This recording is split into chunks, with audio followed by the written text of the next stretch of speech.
Today, Vice President Kamala Harris and former President Trump laid out competing visions for the American economy in a set of speeches that could not have been more different. Trump's speech was so similar to the stump speech that he always gives that even Fox News did not want to cover it. And that number was going up until I came along. All right, well, we're going to continue to watch this. We carried this economic speech in its entirety for almost an hour and a half yesterday. We're told that the rest of this speech will very much echo what we heard yesterday. It's basically the same old thing. We're going to cut away from it. For years now, ever since he was defeated by President Biden in 2020 and forced to leave the White House, Trump's economic message has been the same. It has been a message of doom and gloom. Now it's centered around the idea that the Biden-Harris administration ruined the American economy. But that idea, that conceit, is getting less and less believable every day. Our economy is doing really, really badly. Here we go. The third straight record close for the blue chips. The S&P 500 also closing at all-time highs. No vice president in history has done more damage to the United States economy than Kamala Harris. Another rally underway. The Dow Industrials up 67, the Nasdaq up 43, S&P 500 up 7.25, extending into further record territory. Kamala Harris is a one-woman economic wrecking ball that will drive our country into a depression like in 1929. Let the balloons be released. The blue chips make history for the fourth straight day. Trump's economic pitch is built on the premise that the U.S. economy is a disaster. But that is simply not the case. And it is becoming harder and harder for the Trump campaign to pretend it is. This weekend, Trump's running mate, J.D. Vance, went to a grocery store in Pennsylvania to talk about the price of eggs. In addition to a series of awkward interactions with customers, J.D. Vance's chip malfunctions when he is forced to interact with human beings in everyday settings. Vance also claimed that the cost of a dozen eggs had skyrocketed to $4 a dozen, even though right behind him, literally, you could see multiple cartons of eggs on sale for $2.99 a dozen. Now, don't get me wrong, inflation is still a real issue, but it has also come down considerably since its peak in the summer of 2022. Inflation is now down to 2.5%, a three-year low. And many Americans know that because most Americans buy their own eggs and know what they actually cost. That is the underlying issue with the broader Trump-Vance narrative on the economy. It's not really based in reality. And when it comes to Trump's plan for the future, Trump's vision for what he would do to improve the American economy he claims is so disastrous, well, Trump's pitch is essentially a combo of tax cuts and tariffs. That plan is so bad that today, even the deeply, deeply conservative Wall Street Journal editorial board, even they are not buying it. Here's a quote. Donald Trump is giving U.S. companies a reason to think Kamala Harris might be better for their business. He is making tariffs his highest priority, and that won't help the economy if he wins. To hear Trump tell it he's going to cut taxes left and right and replace the revenue that would have been gained from those taxes with massive tariffs of anywhere between 10 to 200% on all imported consumer goods. That's the plan. If it sounds weird to you, that's because the math doesn't work. Trump's own alma mater, the Wharton School of Business, found that Trump's system would add almost $6 trillion, with a T, trillion dollars to the national debt. And those prices from those massive 200% tariffs, they would be passed directly on to the consumer, the American one. The Center for American Progress found that Trump's plan would cost the typical American family somewhere between $2,500 and $3,900 more just to buy the same stuff they're buying now. In poll after poll, both nationally and in the swing states that will decide this election, American voters say that their number one priority is the economy. And so that presents Vice President Harris with a very real opportunity. The Washington Post compiled polling averages from when Donald Trump was running against Joe Biden where Trump led Biden on the economy by 12 points. But now Trump is only ahead of Kamala Harris by 6 points. In other words, she cut that gap in half.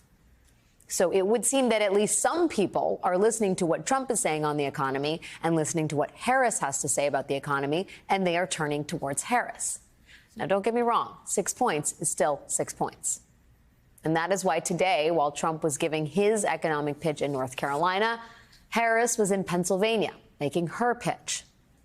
And while a lot of the substance of that pitch was based on policy proposals we have heard from Harris before, $25,000 of down payment assistance to first-time home buyers, increasing the small business startup tax credit to $50,000, increasing the child tax credit to $6,000 for the first year of a child's life, while the meat of Harris's pitch remained similar to what we have heard from her before, the way she presented those proposals felt designed to appeal to the very specific voters she very much still needs to win over. The cost of living in America is still just too high. You know it, and I know it. Look, I'm a capitalist. I believe in free and fair markets. For Donald Trump, our economy works best if it works for those who own the big skyscrapers, not those who actually build them, not those who wire them, not those who mop the floors,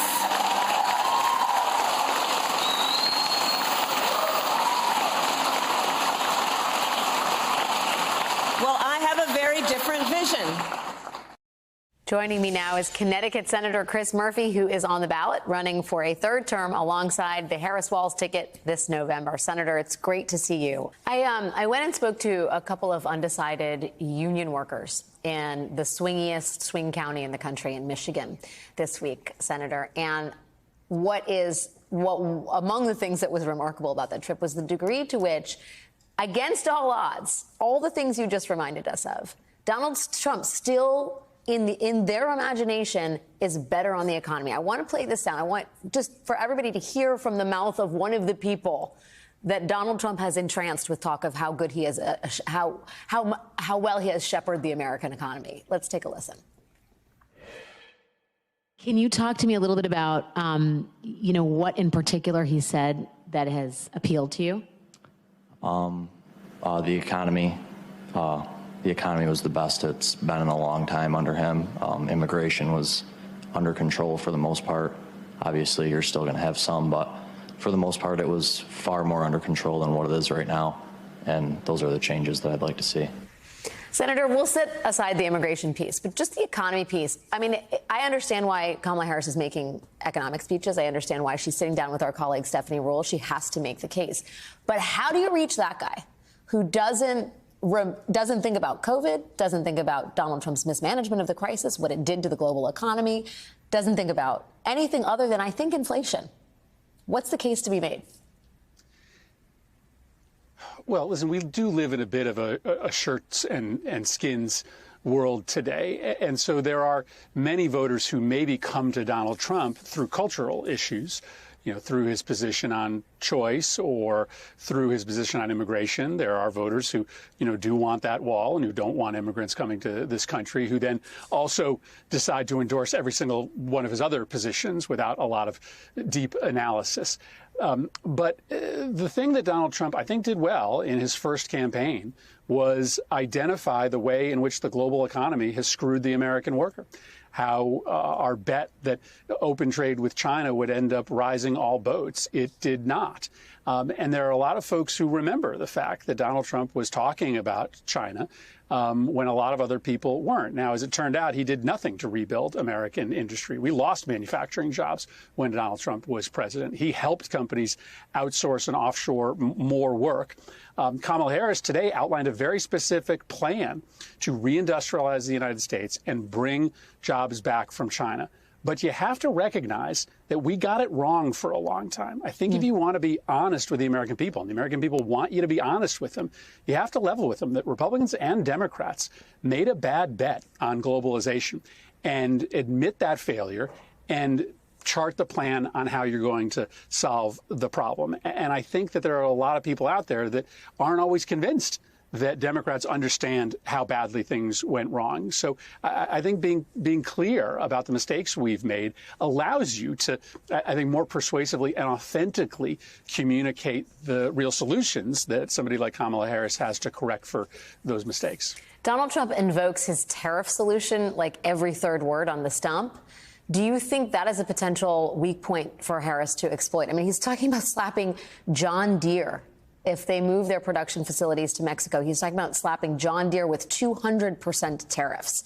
That is a catastrophically bad idea on multiple levels. And I wonder how you think Vice President Harris and Democrats should talk about it. Yeah, it's pretty simple. I don't think you have to get into the weeds of tariff policy. Donald Trump's economic plan is really simple. A massive tax cut for him and his friends, a massive tax increase on everybody else. Why? Because all that Donald Trump cares about is himself. He will sell anybody and everybody out in order to help himself. And so his economic plan is to screw you as a means to help himself. I just think that is a simple, accurate and winning message juxtaposed against Kamala Harris's plan, which is to raise taxes on the very, very wealthy, ask them to help us rebuild our country and lower housing prices, and to invest tax cuts in the middle class and in small businesses who really grow our economy. Senator Chris Murphy, thank you for your time and thoughts. It's great to have you on the program. Appreciate it.